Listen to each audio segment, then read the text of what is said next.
Hello everyone. आज की class में हम सीखेंगे फिट्स लॉ के बारे में। फिट्स लॉ बहुत बड़ा और टेक्निकल टॉपिक नहीं है, बट एक इम्पॉर्टेंट रोल प्ले करता है यूएक्स एंड यूआई डिज़ाइनिंग के टाइम पे। आज के टॉपिक्स रहेंगे फिट्स लॉ है क्या, उसका फॉर्मूला क्या है और उसका यूआई में कैसे इम्प्लीमेंट किया जाता है। कुछ एग्जांपल्स के थ्रू हम उसको समझेंगे।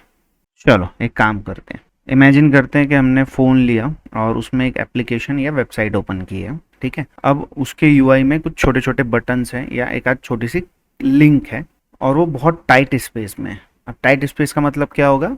बहुत पास पास में है हर चीज़ें, छोटी छोटी बटन्स हैं वो बहुत पास पास में है। अभी आपने ट्राई करो कि आप उस पर क्लिक करो तो ज़्यादातर क्या होगा कि आपका उंगली स्लिप हो जाएगी, यानी कि क्लिक तो होगा बट किसी और में हो जाएगा। यही हमारा फ्रस्ट्रेशन हो जाता है और इसको ही हम बैड यूएक्स बोलते हैं। बट ये जो हुआ ना, इसके पीछे एक प्रॉपर साइंस है और इसी साइंस को 1954 में एक साइंटिस्ट ने डिस्कवर किया था जिनका नाम था पॉल फेट्स करके। ठीक है, और उन्हीं के नाम पे फेट्स लॉ का नाम रखा गया है। उन्होंने एक स्टडी की और बताया कि टारगेट जितना दूर होता है या छोटा होता है, यूज़र का टाइम उतना ही स्लो हो जाता है। बेसिकली यूज़र उतना ही धीरे धीरे काम करता है और टारगेट जितना पास में और बड़ा होता है उतना यूज़र के लिए आसान हो जाता है। ये एक बेसिक सा कॉन्सेप्ट उन्होंने बताया। तो इसको हम एक एग्जांपल के थ्रू समझते हैं। ये IRCTC का एक पेज है। इसका यूज़ तभी करना जब आप बुकिंग कर रहे होगे। अभी करोगे तो वो अच्छे से ही होगा। तो बुकिंग करते समय आप आना और ये कैलेंडर पे क्लिक करके देखना। तो 90% चांसेस है कि आपका फिल्टर वाली बटन ही दबेगी, कैलेंडर दबेगा ही नहीं फर्स्ट अटेम्प्ट में। ठीक है, ट्राई करके देखना। इसी को सिंपल लैंग्वेज में समझ लेते हैं कि आपका टारगेट पॉइंट यानी कि बटन जितना बड़ा और पास में होगा, यूज़र उतनी जल्दी एक्शन लेगा। आपका बटन या टारगेट पॉइंट जितना छोटा और दूर होगा, यूज़र उतना ही फ्रस्ट्रेट होगा और टाइम लगाएगा एक्शन लेने में। फिट्स लॉ का एक फार्मूला भी है जो अभी आपकी स्क्रीन के सामने है। इसको हो सके उतना सिंपल तरीके से मैं आपको समझा देता हूँ। यहाँ पे जो MT है, इट्स अ मोमेंटम टाइम, यानी कि जब यूज़र ने बटन को देखा, फिंगर उठाया, बटन तक गया और उसमें टैप किया, इस पूरी प्रोसेस में जितना भी टाइम लगा ना, वही मोमेंटम टाइम है। ठीक है, एग्जाम्पल के लिए आप व्हाट्सअप ओपन करते हैं, सेंड बटन देखते हैं, फिर फिंगर उठाते हैं एंड देन उसके बाद उसमें प्रेस करते हैं। ये जो टाइम लगा वही MT टाइम है, यानी मोमेंटम टाइम है। यहाँ पे A है नेक्स्ट। A का मतलब है वो मिनिमम टाइम जो हमेशा लगने वाला है, जो कभी जीरो नहीं हो सकता। ठीक है, चाहे फिर बटन को आपने कितने भी अच्छे से रखा हो, कितना भी बड़ा रखा हो, कितना भी पास में रखा हो, क्योंकि ब्रेन को उसको समझना है, देखना है, डिसाइड करना है, देन फिंगर को उठा के वहाँ तक लेके जाना है। इतना टाइम हमेशा आपको लगने वाला है, इसलिए इसको बोलते हैं इंटरसेप्ट। ठीक, ये इंटरसेप्ट टाइम होता है। एग्जाम्पल के लिए अगर मैं एक स्क्रीन में आपको बड़ा सा ओके बटन दे दूंगा, तब भी आप तुरंत क्लिक नहीं कर दोगे, आप उसको समझोगे, पढ़ोगे, देखोगे एंड देन ही क्लिक करोगे। ठीक है, अब नेक्स्ट है बी। बी का मतलब होता है स्लोप। अब ये बेसिकली डिफर करता है स्क्रीन के ऊपर, यानी हमारे डिवाइसेस के ऊपर, सॉरी स्क्रीन नहीं, डिवाइसेस के ऊपर। अब कैसे डिफर करता है? फॉर एग्जाम्पल एक बटन आपने बनाया, वही सेम बटन आप मॉनिटर में और टच स्क्रीन में किसी में यूज़ करोगे तो प्रॉब्लम क्या होगी? माउस की एक्यूरेसी ज़्यादा होती है, कंट्रोल भी ज़्यादा होता है, तो आप छोटा बटन भी रहेगा तब भी अच्छे से क्लिक हो जाएगा। वही सेम छोटा बटन अगर आप टच स्क्रीन वाली किसी डिवाइस में डालते हो, अब थंब से यूज़ होगा तो थंब मोटा होता है, एक्यूरेसी भी कम होती है, तो आपको क्लिक करने में प्रॉब्लम होगी। इसका मतलब वहाँ पे हमको उस बटन को बड़ा रखना पड़ेगा। वही यहाँ पे स्लोप है। तो ये डिफर करता है स्क्रीन वाइज यानी डिवाइस वाइज। डी का मतलब है डिस्टेंस, बेसिकली यूजर और टारगेट बटन के बीच का डिस्टेंस। एग्जांपल के लिए फोन के टॉप साइड लेफ्ट कॉर्नर में आपने बैक का बटन रखा है, तो यूजर को क्या करना पड़ेगा? नीचे से ऊपर तक फिंगर लेके जानी पड़ेगी एंड बैक बटन दबाना पड़ेगा, तो वो उतना टाइम लगाएगा।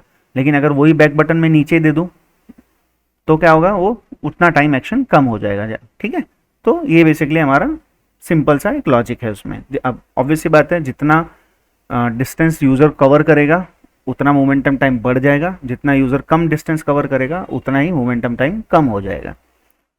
और नेक्स्ट है W। तो W का यहाँ पे मतलब होता है विड्थ, यानी हमारे टारगेट या बटन की विड्थ। अब जैसे कि एग्जाम्पल के लिए आप अमेज़ॉन का एग्जाम्पल ले सकते हो, ऐड कार्ड का बटन इतना बड़ा होता है, इंस्टाग्राम के लाइक बटन को आप देख सकते हो काफ़ी बड़ा होता है। तो वही चीज़ है कि बटन का साइज़ कितना रखोगे और उतना अच्छे से आपका यूज़र उसमें इंटरेक्ट कर सकता है। तो और सिंपल कर देता हूँ आपके लिए, तो इसको आप 3 रूल्स से फॉलो करो। रूल नंबर 1, टारगेट को बड़ा बनाओ, ठीक है, यानी विड्थ बड़ी रखो। एग्जाम्पल के लिए मैंने आपको अमेज़ॉन का एक एग्जाम्पल दिया ही है, उसकी बटन का, ऐड कार्ड के बटन का, ठीक।